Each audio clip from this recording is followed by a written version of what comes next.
Bab 326. Formasi pedang pembunuh abadi. Pergi. Mileye menghadapi bayangan di langit, dan hatinya membeku.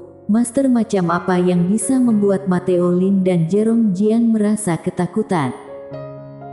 Di tengah udara, bayangan itu berangsur-angsur mengembun, dan segera, seorang pria paruh baya dengan rambut putih muncul.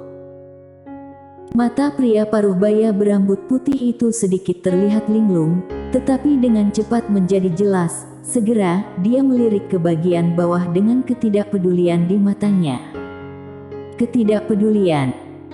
Ini adalah semacam ketidakpedulian tingkat tinggi, seperti manusia yang sedang melihat semut.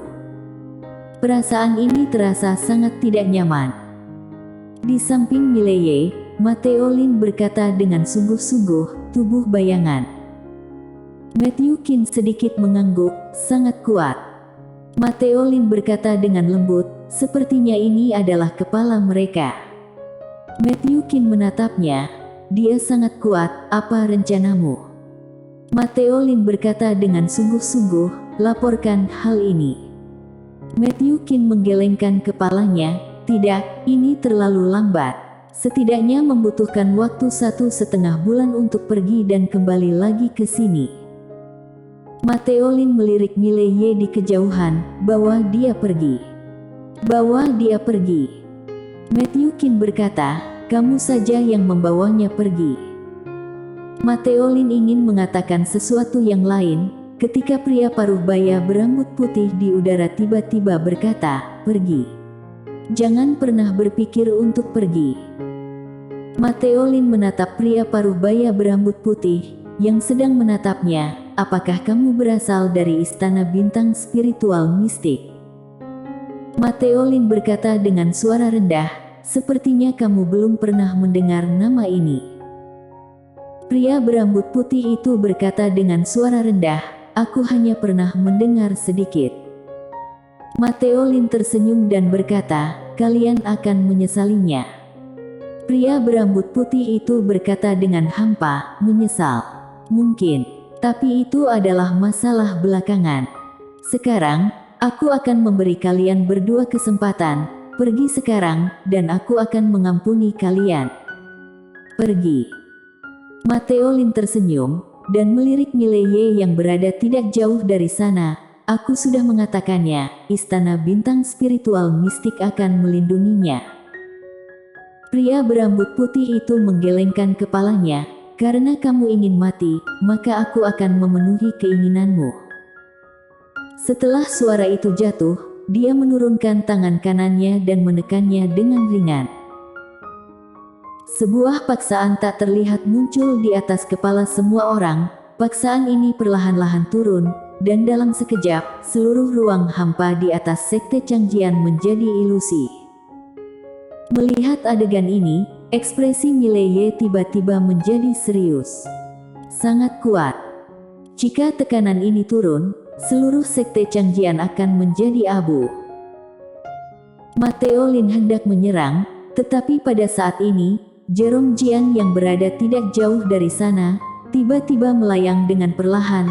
Saat berikutnya, jiwa pedang yang kuat tiba-tiba keluar dari tubuhnya. Jiwa pedang ini berubah menjadi pedang ilusi dan menyambut tekanan kuat di udara. Melihat adegan ini, Matteo Lin memiliki sedikit keterkejutan di dalam matanya. Puncak dewa pedang besar, jika lebih tinggi setengah langkah lagi. Setelah berbicara sampai di sini, dia dan Matthew Kin saling memandang dengan sedikit keterkejutan di dalam mata mereka. Karena jika Jerome Jian ini melangkah lebih jauh, maka itu akan sangat luar biasa. Di tengah udara, pedang yang dipadatkan oleh jiwa pedang naik ke langit, dan ketika menghadapi tekanan tak terlihat, pedang itu tiba-tiba retak. Pada saat ini, Jerome Jian, yang berada di bawah, menginjak kaki kanannya dengan lembut dan menunjuk ke arah langit, pecah. Begitu suara itu jatuh, pedang itu bergetar dengan hebat, dan cahaya pedang yang menyilaukan keluar darinya. Suara ledakan memekakkan telinga tiba-tiba bergema di seluruh langit, kemudian cahaya pedang yang tak terhitung jumlahnya menyembur ke sekeliling, dan pada saat yang sama, seluruh ruang hampa menjadi ilusi, seolah-olah akan benar-benar hancur. Menakutkan. Di tengah udara, Jerome Jian menatap pria paruh baya berambut putih, tanpa ada ekspresi di wajahnya, dan ada sinar cahaya pedang berkedip di ujung jarinya. Pria berambut putih itu melirik Jerome Jian dan berkata dengan suara rendah, "Selain Master Pedang Dunia Chang, kamu dianggap sebagai kultivator pedang yang baik di dunia Qincang selama bertahun-tahun ini. Sayangnya, jalan kultivator pedang hanyalah sebuah jalan kecil bagiku." Jalan kecil.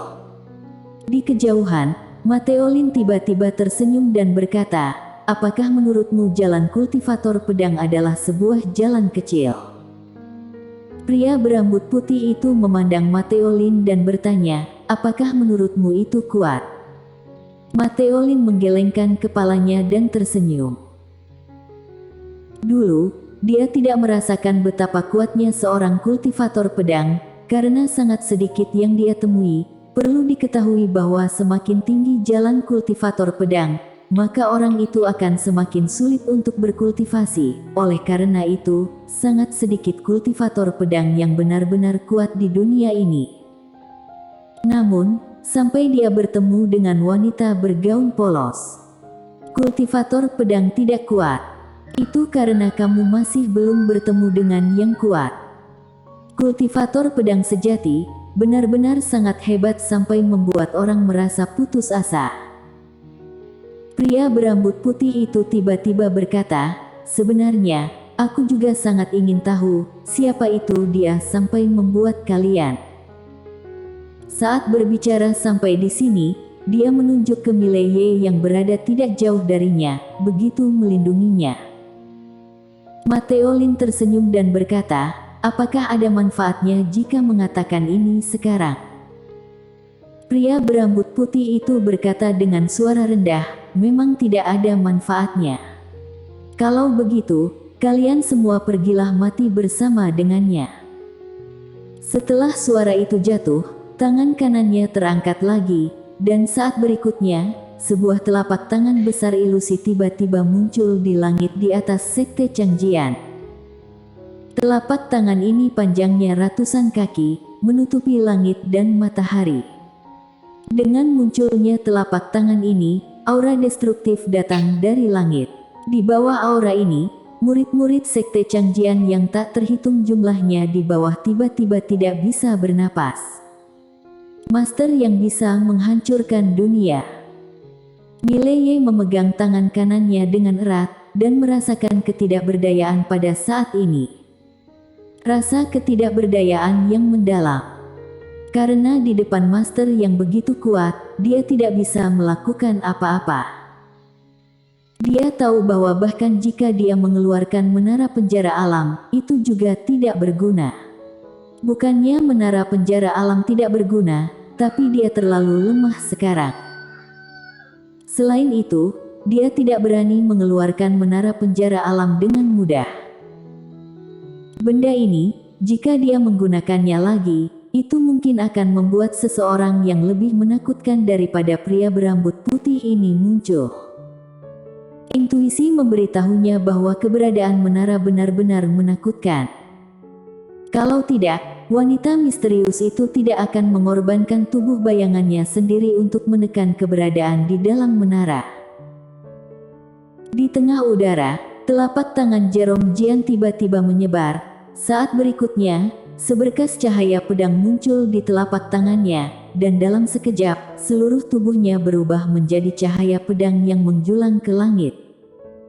Di bawah tatapan semua orang, cahaya pedang merobek langit, mencoba menembus langit. Di tengah udara, cahaya pedang itu menusuk langsung ke tangan raksasa itu.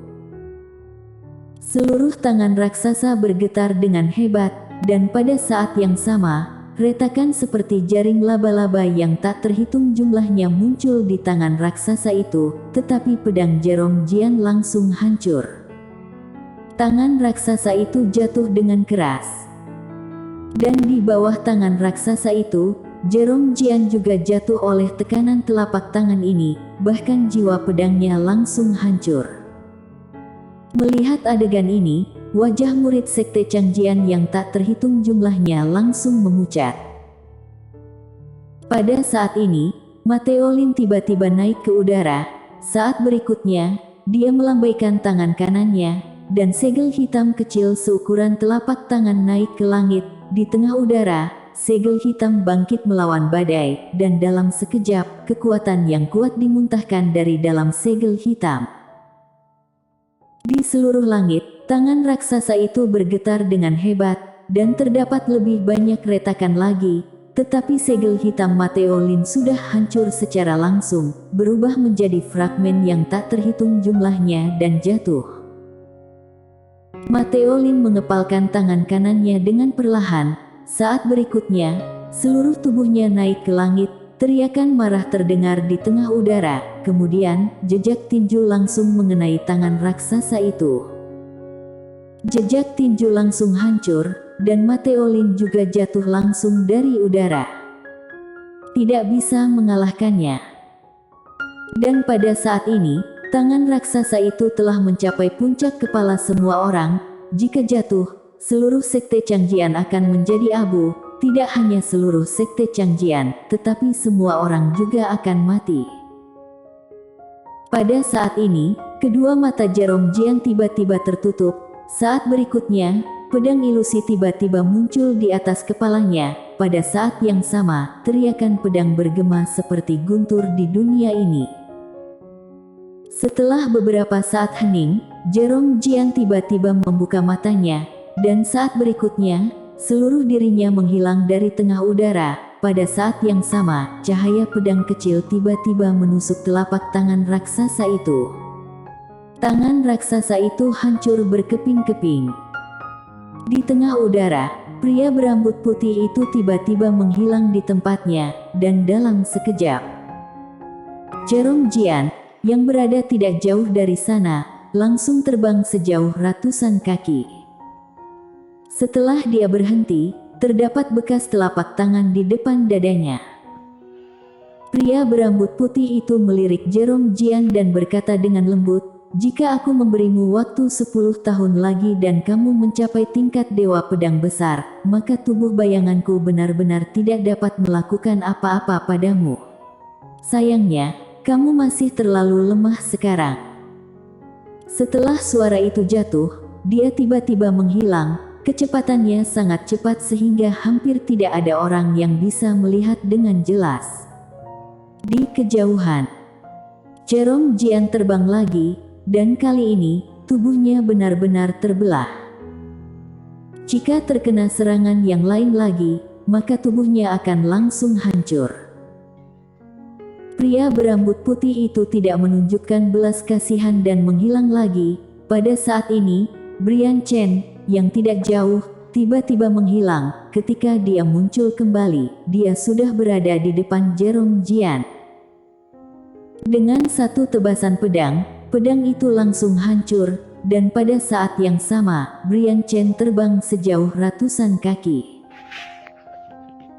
Melihat adegan ini, Jerome Jian tercengang. Saat berikutnya, dia tiba-tiba melihat pria berambut putih di kejauhan. Dalam sekejap, kaki kanannya menghantam kehampaan. Kemudian, cahaya pedang menebas dengan keras. Cahaya pedang itu sangat cepat dan datang ke arah pria berambut putih itu dalam sekejap mata. Pria berambut putih itu tidak memiliki ekspresi di wajahnya, mengangkat tangannya dan mengeluarkan tinjunya. Sepotong cahaya pedang itu hancur dalam seketika, dan pada saat ini, sebuah pedang telah datang ke arah alisnya, hanya berjarak beberapa inci dari alisnya. Namun, pedang ini tidak bisa maju setengah inci lagi. Karena pria berambut putih itu menangkap pedang di antara kedua jarinya. Pria berambut putih itu sedikit meremas jari-jarinya, kemudian terdengar suara pedang yang hancur, dan Jerome Jian terbang keluar lagi. Tak terkalahkan. Pada saat ini, murid sekte Changjian yang tak terhitung jumlahnya merasa putus asa.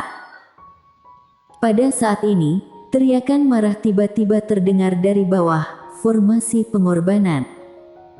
Suara paman seperguruan Gu. Saat suaranya jatuh, seluruh tanah sekte Changjian tiba-tiba bergetar, dan segera, panggung bundar ilusi tiba-tiba muncul di atas sekte Changjian. Figolian, Mona Yue, paman seperguruan Gu, Firmuzan, Brian Chen, dan Xavier Chang semuanya muncul di atas panggung bundar.